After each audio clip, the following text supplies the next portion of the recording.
అంబటి రాంబాబు గారి కూతురు గారు మీడియా ముందుకొచ్చి ఉమ్. పవన్ కళ్యాణ్ గారు మీది మాది ఒకటే కులం అని చెప్పేసి ఏదో కుల రాజకీయాలు రెచ్చగొట్టే విధంగా మాట్లాడుతున్నారు. ఉమ్. దానికి మీరు ఏ విధంగా సమాధానం చెప్తారు? మరి 10 సంవత్సరాల నుంచి మాది మీది ఒకటే కులం అని చెప్పి తెలియలేదా? ఇప్పుడు పవన్ కళ్యాణ్ గారు 10 సంవత్సరాలు అయింది పార్టీ పెట్టి, కానీ ఎప్పుడు కూడా అంబటి రాంబాబు గారు ఇష్టాన్రీతిగా పవన్ కళ్యాణ్ గారు తిడుతుంటే ఆ రోజు గుర్తు రాలేదా మీది మాది ఒకటే కులమని? ఒక సంస్కారవంతుడు, ఒక గుణవంతుడు, అద్భుత మనస్సు కలిగినటువంటి ఒక వ్యక్తి పవన్ కళ్యాణ్ గారు. ఆయన జీవితంలో సంపాదించింది 50% పేద ప్రజల బాగుకే ఉపయోగించాడు కదా. అలాంటి వ్యక్తి వచ్చి పార్టీ పెట్టి ప్రజలకు సేవ చేయాలని బంగారం లాంటి జీవితాన్ని వదిలిపెట్టి రాజకీయాల్లోకి వస్తే ఉచ్చనీచాలు లేకుండా అతన్ని రాజకీయాల నుంచి దూరంగా పంపేయాలనే మాట్లాడినటువంటి దుర్మార్గుల్లో అంబటి రాంబాబు ఒకడు, పేర్ని నాని ఒకడు, ఇలా చాలా మంది ఉన్నారు.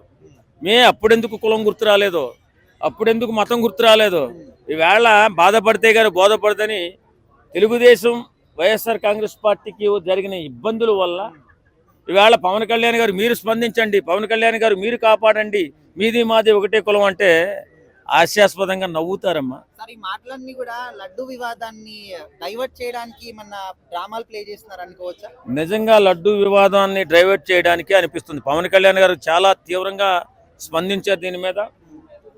అసలు లడ్డు కల్తీ కల్తీ కల్తీ నెయ్యి కల్తీ అంటున్నారు. కాదురా బాబు, అది కెమికల్ వాడారు. బాత్రూముల్లో వాడేటటువంటి కెమికల్ని ప్రసాదాల్లో వాడారు. ఆ కెమికల్ వల్ల 2 కోట్ల లడ్డూలు తిన్నారు. ఈ 20 కోట్ల మందో 30 కోట్ల మందో ఆ ప్రసాదాన్ని స్వీకరించారు. ఆ ప్రసాదం వల్ల, ఆ కెమికల్ వల్ల ఎంతమంది అనారోగ్యం పాలయ్యారు ఇది ఆలోచించాలి ఫస్ట్. ఎంతమంది ఆరోగ్యం పాలయ్యారు? నిజంగా ఇది వీళ్ళు చేస్తున్నటువంటి ఈ హంగామా, ఈ కల్తీ దాని నుంచి డైవర్ట్ చేయడానికి అనిపిస్తుంది. నిజంగా చాలామంది దానివల్ల అనారోగ్యం పాలయ్యారా, లేకపోతే హిందువుల్ని నాశనం చేయాలనేటువంటి కుట్ర, లేక ఇది మెడికల్ మాఫియానా, ఏదో అర్థం కాకుండా ఉంది. నిజంగా పవన్ కళ్యాణ్ గారు ఇవాళ తీవ్రంగా ఆరోపించారు. రే బాబు, అది లడ్డూలో కలిపింది నెయ్యే కాదు, అది ఖచ్చితంగా కెమికల్తో తయారు చేసిందే. కాబట్టి అందరూ అప్రమత్తంగా ఉండాలా అని మాట్లాడుతుంటే ఈవేళ వీళ్ళు గొడవ పెట్టేసుకుని దొంగ రాజకీయాలు చేస్తున్నారేమో అనిపిస్తుంది. ఏదేమైనా వేళ ఖచ్చితంగా ప్రతి ఒక్కరూ కూడా అప్రమత్తంగా ఉండాలా. ఎందుకంటే ఇలాంటి దుర్మార్గులు దేశంలో చాలామంది సొరబడినట్టున్నారు. ఈ లడ్డు వ్యవహారాన్ని పక్కకు తప్పించడం కోసం ఒకరినొకరు దుర్భాషలాడుకుంటూ, ఒకరినొకరు తగలబెట్టుకుంటూ రాష్ట్రాన్ని అగ్నిగుండంగా చేస్తున్నారు. కాబట్టి దీని మీద తీవ్రంగా ఆలోచించాల్సిన బాధ్యత ప్రతి ఒక్క పౌరుడి మీద, ప్రతి ఒక్క హిందూ మీద ఉంది. కాబట్టి అందరూ కూడా ఆలోచించారు. సో అంబటి రాంబాబు గారు జైలుకి వెళ్ళిన తర్వాత ఇది లడ్డు వివాదం కాస్త కుల రాజకీయాలకి దారి తీస్తుంది. వాళ్ళ కూతురు గారు మీడియా ముందుకు వచ్చేసి పవన్ కళ్యాణ్ గారు మీ కులం మా కులం ఒకటే కదా, మరి మా నాన్నగారి గురించి ఎందుకు స్పందించట్లేదు అని చెప్పేసి అడుగుతున్నారు, ఏడుస్తున్నారు. సో మరి ఆమె మాటలకు మీరు ఏ విధంగా సమాధానం చెప్తారు? నేను ఎలా చెప్తానంటేనండి, ఈ విషయాన్ని యాక్చువల్గా కులం ఒకటి అయిపోయినంత మాత్రాన పార్టీ ఒకటి కాదు, అది ఆ విషయం తెలుసు. అంటే ఇక్కడ కేవలం ఏంటంటే ఈ ఇష్యూలో కులాన్ని లాగితే మనకి ఎంతో కొంత ఉపయోగం జరుగుద్దేమో అన్న చీప్ ట్రిక్స్ తప్ప అంతకంటే ఏమీ కాదు. ఎందుకంటే పవన్ కళ్యాణ్ గారి కులం ఒకటి, అంబటి రాంబాబు గారి కులం ఒకటే అయిపోయినంత మాత్రాన వాళ్ళిద్దరూ వేరు పార్టీల్లో ఉన్నారు. ఆ విధంగా ఏదో సింపతి కోసం పవన్ కళ్యాణ్ గారి పేరు ఎత్తేస్తే అదే కాపు కులస్తులు మిగిలిన వాళ్ళు ఎవరన్నా మనకి ఎంతో కొంత హెల్ప్ అవుద్ది. ఇందులో కులాలను కూడా ఇండైరెక్ట్గా లాగినట్టు ఉంటుంది అన్న ఉద్దేశంతో వాళ్ళు చీప్ ట్రిక్స్ తప్ప అంతకంటే ఏమీ ఉపయోగం ఉండదండి. ఎందుకంటే అక్కడ చట్టం ప్రకారం వాళ్ళు చేసుకుంటారు. ఇక్కడ పవన్ కళ్యాణ్ గారు ఏమి పోలీసులకు చెప్పి అంబటి రాంబాబు గారిని అరెస్ట్ చేసి రాజమండ్రి జైలుకి తీసుకెళ్ళిపోండి, 14 రోజులు రిమాండ్ విధించేయండి అని జడ్జి గారికో లేకపోతే పోలీసులకో చెప్పరు. అక్కడ చట్టం ప్రకారం ఆయన చేసిన తప్పుడు మాటలు, ఆయన ఏమేమి వాగాడన్న దానికే అక్కడ పోలీసులు పరిగణలో తీసుకునే, ఎందుకంటే ప్రూఫ్ ఉందండి. డైరెక్ట్గా ఆయన ఏం మాట్లాడాడు, ఎంత తప్పుడు మాటలు మాట్లాడాడు అన్నది అది అందరికీ తెలిసిందే. ఆ విధంగా ప్రూఫ్ చూసుకునే పోలీసులు అరెస్ట్ చేశారు. అరెస్ట్ చేసే దాని తగ్గట్టుగానే జడ్జి గారు 14 రోజులు రిమాండ్ విధించారు. ఈ రోజు నిన్న మొత్తం మీద రాజమహేంద్రవరం సెంట్రల్ జైలుకి అయితే ఆయన తీసుకెళ్లారు. ఇప్పుడు చాలా మంది కూడా అంటే ఇంత గతంలో కూడా ఇదే అంబటి రాంబాబు గారు పవన్ కళ్యాణ్ గారిని కావచ్చు, వేరే వాళ్ళని కూడా చాలా బూతులు తిట్టారు. అవునండి. అప్పుడు గుర్తుకు రాని కులము ఇప్పుడు ఆయన అరెస్ట్ చేస్తే గుర్తొచ్చిందా అని చెప్పేసి కూడా ప్రజలు అడుగుతున్నారు. అది ఏమి లేదండి, ఇక చీప్ ట్రిక్ అంతే, ఏం లేదు. మరి ఇప్పుడు వరకు ఆవిడ బయటకు రాలేదు. అదే అంబటి రాంబాబు గారు పవన్ కళ్యాణ్ ఎన్నిసార్లు తిట్టారో మరి ఆవిడ కూతురికి తెలుసో లేదో మనకు తెలియదు. చూసుంటారు. ఆ మాత్రం చూడకుండా తన తండ్రి ఎటువంటి వాడో కూతురికి తెలియదా? ఎన్నిసార్లు చంద్రబాబు నాయుడు గారిని తిట్టారో, ఎన్నిసార్లు పవన్ కళ్యాణ్ గారిని ఎంత దారుణంగా తిట్టారు అనేది వైసీపీ నాయకులు, అలాగే అంబటి రాంబాబు కూడా ఎంత దారుణం అన్నమాట. ఆడు కాపోడు, మాగోడు, ఇంకా రకరకాల అంత దారుణంగా నీచంగా మాట్లాడిన అంబటి రాంబాబు ఆయన కూతురు ఇప్పుడు బయటకు వచ్చేసి మా కులం మీ కులం ఒకటే కదా, మీరేం పట్టించుకోరా, మీరేం మాట్లాడరా అంటాం అనేది ఆవిడ నిజంగా ఏదో చీప్ ట్రిక్ అన్న చూసే వాళ్ళకి అర్థమవుతుందండి. ఎంత సిల్లీగా మాట్లాడుతుంది ఆవిడ. కనీసం ఆ మాత్రం జ్ఞానం లేదా? మీ నాన్న ఎంత అంటే అక్కడ కింద కామెంట్లు చూస్తే అర్థమవుతుంది. మీ నాన్న ఎంతలా తిట్టాడో తెలుసమ్మా, అదే పవన్ కళ్యాణ్ గారిని. ఇప్పుడు పవన్ కళ్యాణ్ గారు తిరిగి మీ నాన్నకి ఏమైనా హెల్ప్ చేసే పరిస్థితులు ఉన్నాడు అనుకో, నిన్ను దొబ్బరు. అక్కడ పవన్ కళ్యాణ్ని ఎక్కడ దొబ్బాలో అక్కడ దొబ్బుతారు. ఆ విషయంలో ఏంటంటే నువ్వు కూడా అంత అంటే నువ్వు ఎంత చీప్ ట్రిక్స్ చేస్తున్నావు జనాలకు తెలుసు. అందువల్ల ఏంటంటే రాంబాబు గారు తిట్టడము, వాళ్ళ కూతురు ఈ విధంగా మాట్లాడము అండ్ పార్టీ వాళ్ళు రియాక్ట్ అవ్వడం ఇదంతా కూడా చూస్తూ ఉంటే ఈ లడ్డు కల్తీ విషయాన్ని ఏమైనా డైవర్ట్ చేయడానికి ఈ విధంగా చేస్తున్నారేమని చెప్పేసి కొంతమంది డౌట్ పడుతున్నారు. అది నిజమంటారా? లడ్డు కల్తీ విషయం అనేది చిన్న విషయం అండి. అంటే ఒకవేళ ఒకప్పుడు వరకు పెద్ద విషయం. ఇప్పుడు ఏంటంటే ఈ విషయం ఎప్పటి నుంచి వచ్చిందంటే మన జగన్మోహన్ రెడ్డి గారు 1 సంవత్సరంన్నర తర్వాత నేను మళ్ళీ పాదయాత్ర చేస్తాను, పాదయాత్ర చేసి 2029 వరకు నేను జనాల్లోనే ఉంటాను, 2029లో మన పార్టీ వచ్చేస్తుంది, మన పార్టీ వచ్చేస్తే తప్పకుండా నేను మళ్ళీ ముఖ్యమంత్రి అవుతాను అన్న ఉద్దేశంతో ఎప్పుడైతే మాట్లాడాడో అప్పటి నుంచి ఒక స్కెచ్ ప్రకారం, ఓ పథకం ప్రకారమే ఈ విధంగా వాళ్ళు చీప్ ట్రిక్స్ చేస్తున్నారు. అది మనందరికీ తెలిసిందే. అప్పటి నుంచి ఈ విషయాలు జరుగుతున్నాయి. కానీ ఏదో కల్తీ, నెయ్యి కల్తీని లేదా అంటే తిరుమల ప్రసాదం విషయంలో నెయ్యి కల్తీ జరిగిందన్న విషయాన్ని అది డైవర్ట్ చేయడానికి కాదు. ఎందుకంటే అది అంత చీప్ ట్రిక్స్ అండి. అది వాళ్ళు ఏంటంటే ఇప్పుడు రాష్ట్రంలో ఒక అలజడి సృష్టించాలి, అంటే శాంతి భద్రతలు ఏమన్నా లోపించేలాగా చేయాలన్న ఉద్దేశమే తప్ప వాళ్ళు 1 by 1 వస్తున్నారు, ఒకేసారి రావట్లే. 1 by 1 ఏది ఫస్ట్ రోజే వచ్చింది, ఏదో రోడ్డు మీద కూర్చుని ఏదో ఆవిడ చేసింది, ఏదేదో రకరకాలు. తర్వాత జోగి రమేష్ గారు వచ్చాడు, ఆయన ఏదో అన్నాడు, అరెస్ట్ చేసి వెళ్ళిపోయాడు. ఇప్పుడు అంబటి రాంబాబు గారు వచ్చాడు, సాక్షాత్ చంద్రబాబు నాయుడు గారినే అనుకోండి ఒక బూతు మాటలు ఏనా కొడుకు వస్తాడు ఎవడొస్తాడు రకరకాలుగా మాట్లాడి ఎంత దారుణమైన మాటలు మాట్లాడి ఇప్పుడు ఏ పరిస్థితుల్లో ఉన్నాడో మనకు తెలుసు.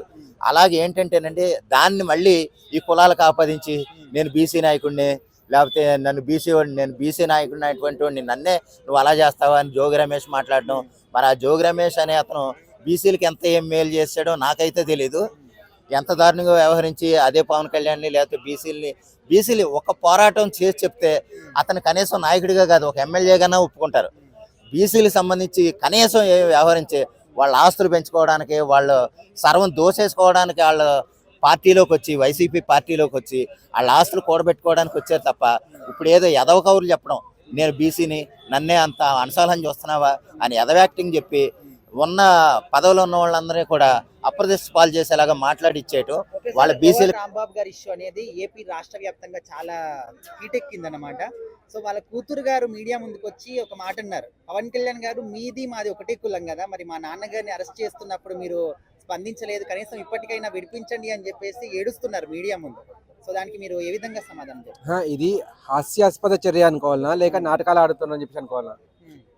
అంత ముందుకు అదే అంబటి రాంబాబు పవన్ కళ్యాణ్ గారిని తిట్టారు ఘోరంగా. అప్పుడు సేమ్ కులం అనేది గుర్తు రాలేదా? అంటే మీ నాన్నగారిని అరెస్ట్ చేస్తేనే కులం అని చెప్పి గుర్తుకొచ్చిందా మీకు? అంత ముందుకు మనుషులు కదా వీళ్ళు, అప్పుడు కూడా మనుషులే కదా. మీ నాన్న మనిషి పద్ధతిగా ఎప్పుడైనా పాటించారా? ఎవరైనా టీడీపీలో కానీ అటు జనసేనలో కానీ ఎవరైనా వదిలిపెట్టారా మీ నాన్నగారు? అప్పుడు మీ నాన్నగారికి చెప్పలేదా, అయ్యో నాన్న వాళ్ళు మన కులం వాళ్ళే, వాళ్ళు కూడా మనుషులానే కనిపిస్తున్నారు, ఎందుకు తిట్టడం అని చెప్పి అడగలేదా? ఇప్పుడు జైల్లో వేసి అప్పుడు మీకు గుర్తుకొచ్చిందా? అంటే మీరు యాక్చువల్ థింగ్ ఏంటంటే నేను ఒక ఆర్టిస్ట్ని, కానీ మీ వీడియో చూసిన తర్వాత నాకేమనిపించిందంటే మేము సినిమాలు వదిలేసి మీ దగ్గర యాక్టింగ్ నేర్చుకోవాలనిపించింది మాకు. అంత బాగా యాక్టింగ్ చేస్తున్నారు మీరు. అంటే మీ నాన్న అరెస్ట్ అవుతున్నామో అదో బాధ, వేరే వాళ్ళని తిట్టినప్పుడు సంతోషపడతారు మీకు, అప్పుడు మాత్రం ఏం గుర్తుకురాదు మీకు. అప్పుడు కానీ డిప్యూటీ సీఎం, ఒక సీఎం వీళ్ళని ఎప్పుడన్నా ఆ పేర్లతో పిలిచారా మీరు? మీ నాన్న అది ఎప్పుడైనా చెప్పారా మీకు? మీరు మీ నాన్నకి ఎప్పుడైనా చెప్పారా, అయ్యో నాన్న ఒక సీఎంని తిట్టడం పద్ధతి కాదు, ఒక డిప్యూటీ సీఎంని తిట్టడం అనే పద్ధతి కాదు, వాళ్ళు ఒక పార్టీకి లీడర్లు, మెయిన్ లీడర్లు, అలా తిట్టడం మంచిది కాదు, మీరు కనీసం లీడర్లు కాదు ఒక పార్టీకి, మీరు ఒక దగ్గర పనిచేస్తున్నారు అని చెప్పి ఎప్పుడైనా గుర్తు చేశారా? అదంతా లేదు. ఇప్పుడు అరెస్ట్ చేస్తే మాత్రం మీకు బాధ కలుగుతుంది. ఈ బాధ అనేది మీరు ముందు చూపించగలిగితే మీ నియోజకవర్గ ప్రజలన్నా కాస్త నమ్మేవాళ్ళు. అయ్యో నిజంగానే మా అమ్మాయి ఏడుస్తుంది, పోయి ఆమెను ఓదార్చుదాం, వాళ్ళ ఫాదర్ని కాస్త రిలీజ్ చేయడానికి ప్రయత్నిద్దామని చెప్పి ఆలోచించేవాళ్ళు. ఇప్పుడు మీరు చేసేది నాటకం అనేది వాళ్ళకి క్లియర్గా అర్థమైపోయింది. మీరు మాట్లాడేది కూడా కుల రాజకీయాలు లేపాలని చెప్పేసి ట్రై చేస్తున్నది అర్థమైపోయింది వాళ్ళకి. ఇప్పుడు ఇక్కడ ఇంకో విషయం ఏంటంటే, ఇప్పుడు నార్మల్ గా ఏపీ అని కాదు, ప్రపంచ వ్యాప్తంగా కూడా తిరుమల లడ్డు వివాదం అనేది చాలా కాంట్రవర్సీ అయింది. సో ఆ ఒక కల్తీ విషయాన్ని డైవర్ట్ చేయడానికి ఈ విధంగా చేస్తున్నారేమో అని చెప్పేసి కొంతమంది అంటున్నారు. సో అది నిజమంటారు? అది ఖచ్చితంగా డైవర్ట్ చేయడమేనండి. ఫస్ట్ ఆఫ్ ఆల్ మనం ఇక్కడ చెప్పుకోవాల్సింది ఏంటంటే, జర్మనీ, జపాన్ అండ్ ఇంగ్లాండ్ ఇక్కడ నుంచి మనకు పెద్ద సంఖ్యలో భక్తులు వస్తుంటారు. మన ఇండియాలో అంటే పర్లేదు, వాళ్ళకంటే అలవాటైపోయింది. ఏదో ఒకటి సరే వాళ్ళు ఇస్తున్నది తిందాము పోదాము అని చెప్పేసి అలవాటైపోయింది. కానీ అక్కడి నుంచి ఫారెన్ నుంచి వచ్చే భక్తులకు కూడా ఇది క్లియర్గా అర్థమైపోయింది, ఏదో కల్తీ జరిగింది. పవిత్ర స్థానం అనుకున్న చోటనే పవిత్రత లేకుండా చేస్తున్నారు వీళ్ళని చెప్పేసి. ఈ మాట వాళ్ళు మన హిందుత్వాన్ని తిట్టే బదులు క్లియర్గా జగన్మోహన్ రెడ్డిని తిడుతున్నారు. వాళ్ళు కూడా తెలుగులో వీడియోలు చేస్తున్నారు, వీడియోలు చేసి చెప్తున్నారు జగన్మోహన్ రెడ్డి ఒక మనిషిలా ప్రవర్తించని చెప్పేసి. అంత నీచానికి పడిపోయారు జగన్మోహన్ రెడ్డి అనేవారు. మీరు సార్ ఇక్కడ పార్టీలకు సంబంధం లేకుండా ఏ పార్టీ అయినా కూడా ఇప్పుడు వాళ్ళకి సపోర్ట్ చేసే వాళ్ళైనా వీళ్ళకి సపోర్ట్ చేసే వాళ్ళైనా ఖచ్చితంగా హిందువులే ఉంటారు. సో వీళ్ళు పార్టీల గురించి వాళ్ళ నాయకుల గురించి ఆలోచిస్తున్నారు తప్ప అసలు దేవుడి గురించి కానీ ప్రసాద గురించి భక్తుల మనోభావాల గురించి ఎవరు ఆలోచించట్లేదు. సో ఆ విషయం ఎందుకు మర్చిపోతున్నారు అనుకోవచ్చు. మెయిన్ ఆలోచించాల్సింది ఇదేనండి. మన జగన్మోహన్ రెడ్డి పార్టీలో కూడా హిందువులే ఎక్కువ మంది ఉన్నారు. అందులో కొంతమంది హిందువులుగా నుంచి క్రిస్టియన్గా మారినారు. సరే మీరు మాట్లాడాలంటే అది వేరే విషయం, కానీ మీ పక్కన హిందువులు కూడా ఉన్నారు కదా మీ పార్టీలో ఆల్రెడీ రిజిస్టర్ అయిన వాళ్ళు. వాళ్ళందరూ ఎందుకు ఇలా అడ్డదిడ్డంగా మాట్లాడుతున్నారో అర్థమవట్లేదు. మీరు మనుషులనే మాట మర్చిపోతున్నారు, హిందువులనే మాట మర్చిపోతున్నారు, పొద్దున్న లేస్తే దేవుని మొక్కుతారనే మాట కూడా మర్చిపోతున్నారు. ఒక దేవుని మొక్కే ముందు మీరు మాట్లాడే మాటలు మీకు గుర్తు రావట్లేదా? పొరపాటున ఎవరికైనా దెబ్బ తగిలింది ఇంట్లో, అయ్యో దేవుడా ఏమైందని చెప్పేసి అంటారు. ఏ పాపం చేసుకున్నా నాకు ఇదేందుకు కల్పించామని చెప్పేసి అంటారు. అటువంటిది దేవుని లడ్డులో కల్తీ అనేది జరిగితే మీరు ఎందుకని వ్యతిరేకంగా మాట్లాడుతున్నారు? మీ లీడర్ అనేది సపోర్ట్ చేయడం అనేది తర్వాత పెట్టుకోండి. మీ లీడర్ అనేది ఇంకెవరైనా ఎవరైనా అన్నప్పుడు అప్పుడు సమర్థించుకోండి. ఇక్కడ దేవుడు ఉన్నాడు, మీరు కూడా దేవుడిని నమ్ముతారు. పొద్దున్న లేస్తే మీరు కానీ మీ అమ్మ కానీ మీ నాన్న కానీ మీ అక్క చెల్లె ఎవరో ఒకరు ఖచ్చితంగా మీ గురించో లేకపోతే మీరు మీ కుటుంబం గురించో దేవుని నమ్మాల్సిందే, దేవుని పూజించాల్సిందే. అటువంటి అప్పుడు ఆ దేవుడి లడ్డూలో కల్తీ జరిగితే మీరు కూడా ప్రశ్నించడం మొదలు పెట్టండి. మీ పార్టీ వాడని చెప్పేసి వదిలేయండి. ఫస్ట్ ముందు మనిషిగా మారండి, హిందువుని అని చెప్పేసి గుర్తుపెట్టుకోండి. వాళ్ళు క్లియర్గా ఉన్నారు, జగన్మోహన్ రెడ్డి పేరు మాత్రమే రెడ్డి, నేను క్రిస్టియన్ అని చెప్పి తనకు తెలుసు, తన తల్లికి తెలుసు, తన చెల్లెకి తెలుసు. వాళ్ళు ఎన్ని మాటలు చెప్పినా కూడా బైబిల్ని చేతిలో పట్టుకొని తిరుగుతుంటారు. వాళ్ళు పోయేసి ఆ బైబిల్ మాటలు చెప్తుంటారు. మరి మీరెందుకు మీ హిందుత్వ మాటలు చెప్పట్లేదు? మీరెందుకు మీ లీడర్ని అలా సపోర్ట్ చేస్తున్నారు? అంటే మీకు మీ దేవుడి కంటే కూడా ఎక్కువైపోయాడా? రేపొద్దున మీ దేవుడి కంటే మీ లీడర్ ఎక్కువ ఇస్తాడా? పోనీ మీ ఇంటికి వస్తే అంతా వదిలిపెట్టండి. మొన్న మధ్య ఎవరైనా చనిపోతే ఇంటికి పిలిపించుకున్నాడట, కనీసం ఇంటికి పోయి పరామర్శించే దిక్కు లేదు.